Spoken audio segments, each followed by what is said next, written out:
Thank you very much to Brian McKnight. Ladies and gentlemen, at this time, we present a special attraction coming your way. Introducing to you our three judges scoring the bout from ringside, Chuck Hassett, Ralph McKnight, and Gwen Adair. And introducing to you our third man to the ring, the referee in charge is Dr. James Jenkin.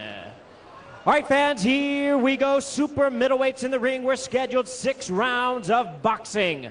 Introducing to you first on my left, fighting out of the red corner, wearing black trunks with silver trim. He is fighting out of Centerville by way of White Bear Lake, Minnesota.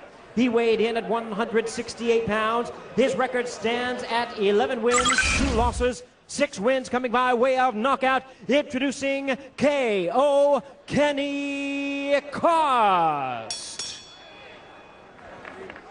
And his opponent across the ring on my right. He is fighting out of the blue corner in this 6-round attraction, wearing black trunks with green trim, hailing from Flint, Michigan. His weight 168 1/4 pounds. His professional record is undefeated at 10 wins, no losses, 7 wins, 8 wins coming by way of knockout.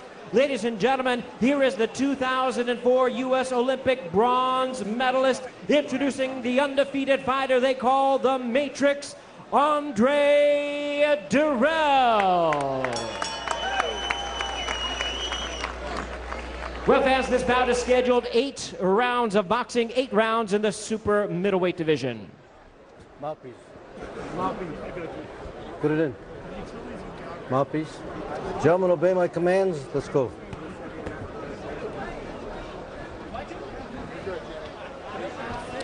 The last time Kenny Kost fought an Andre out of the Olympics, he came close in a memorable first round.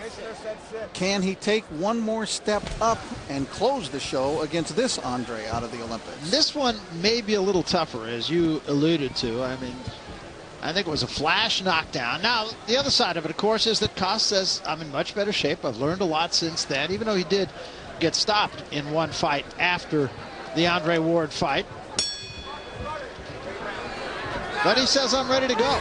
One thing we found out about him was he wasn't intimidated by the reputation of his opponent, Barry, and that's always important when you're fighting an Olympian, I think. If you come in as the so-called opponent, you go in there against a guy with a lot of hype, a lot of publicity, and a lot of focus on him, and you cannot be intimidated by all that. And certainly Kost wasn't against Andre Ward, and I doubt he will be here tonight. And the thing that Kenny Kost said is that Andre Dirrell, maybe unlike Andre Ward, will get a little bit sloppy. He'll back into the ropes, he'll drop his hands, he'll throw maybe 1 or 2 too many uppercuts, he'll get a little bit too cute, and he figures that is where he will have his chance. Andre is a guy who throws a lot of punches. He's got great speed of hand.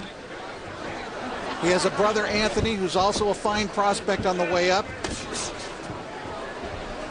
with a harder punch than Andre possesses. But Andre has got a lot going for him. No question about it. Big personality and a guy that really is great for the sport of boxing. Incidentally, this may be one of the last fights that he has the moniker Dirrell. He has told us that he is going to officially change his name to Lawson, which is the name of his grandfather. He is estranged from his father. In fact, he never really has known his father. And he said, I'm not going to carry the Dirrell name. I'm going to carry the name of the man who raised me. Andre fought about 30 seconds there left-handed to no great effect and switched back to right-handed. But there you see that speed with the right. Well thrown, too. Very good punch. That's right. One of the things that Andre Dirrell had done that he needed to work on, his punches were a little bit wide sometimes. That was a good straight shot. Now Andre getting that jab to work to some effect. Not moving much, though. He's come out here flat-footed in round 1. Perhaps looking for a little more power, Barry. Yeah, Dirrell much more all business. And that's not to say that he's a showboat, but he will bump off the ropes every now and then. And now he's keeping this fight in the middle of the ring, much to the chagrin of Kenny Kost. Out of Minnesota, out of St. Paul, living in White Bear Lake, Minnesota. You haven't been up there, have you? Actually, I spent a lot of time doing college hockey games in Minnesota, where it was considerably colder in February than it is here tonight at the Playboy Mansion.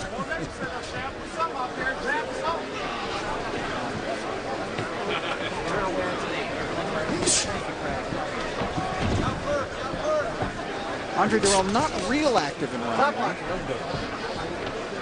But Kenny Kost not doing very much business at all. Oh, good shot. Down goes Kost. Uppercut and a left hand behind it. It was a real knockdown, but Kost, I don't believe, is hurt by it, but he just got knocked down by it. It was a legitimate knockdown. Very good punch. Holly Madison is our ring card girl. Got a big round of applause over in the Hugh Hefner Center. Yes, she did, yes.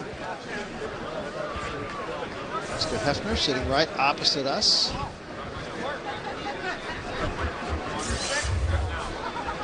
Dirrell, you know, Barry, I mentioned in the first round that he wasn't moving a lot on his toes, that he came out flat-footed, perhaps looking for a little more power. We saw it right there in the final 30 seconds when he scored that knockdown. And as you see him here, he just has a more intense, focused kind of look on his face than when we've seen him on other occasions. That's absolutely right. And he's not throwing one of those wide looping punches yet in this fight.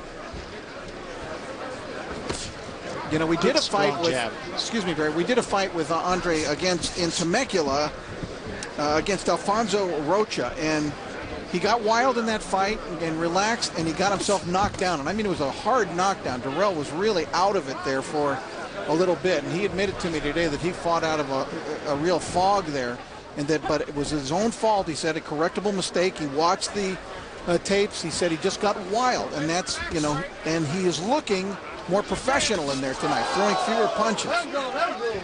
Where there's a clash of heads, it looked like. Sure was. It hit Dirrell in the mouth. Yeah. He's in some pain. Yeah. And he's told to box, but his teeth or his upper lip or jaw is bothering him. Yeah. So he's going to have to tough it out right here. Again, a little bit of adversity for Andre. Again, slipping that left uppercut in. There's a little Jersey Joe Walcott for you. Did you see that move? Let's get a report from Sean O'Grady. Sean? Yeah, I'm over here in the corner of Kenny Kost, and Jesse Garza, his main cornerman, says he's going to have him smother Andre, get on top of him, get inside those fast punches. You got to do something. You got to contend with the speed of Andre before anything else. So you're going to try to get his man on the inside, guys. All right, thanks very much. He's not been able to do that. No. Dirrell is not letting him do it. He's not doing it at all right here. Smothering might be a good idea because Dirrell likes to punch from long range, so that might be the right strategy. But he's not, as you can see. He should get close, Barry, and he should try to smother, but he's not. He's giving Dirrell all kinds of room to throw punches. And you're getting a good look at how effective a jab Andre Dirrell throws. It's not only fast, it's a hard jab.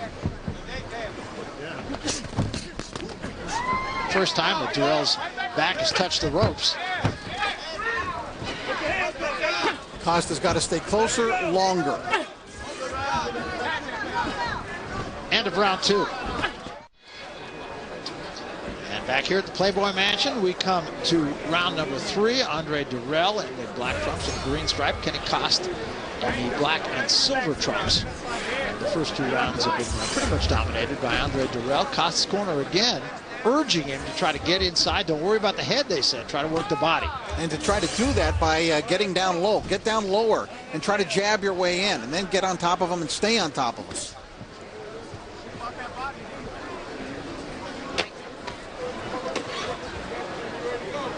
Again, Kost just not able to get inside. And now not throwing any punches. Kost is going to have to be much more active, Barry. He's just allowing Dirrell all this room. Dirrell just so quick-handed. There's some showmanship from Andre Dirrell. Now you're going to see the speed of hand. Kenny Kost to smile. I mean, Dirrell, I think, Rich, really does have all the goods. It's just a question of maturity. I'm not sure who is the brighter prospect between he and his brother. A lot of boxing people feel that maybe his brother, actually Anthony, might be because of the fact that he punches so hard. He can really bang. We had them both on the same card several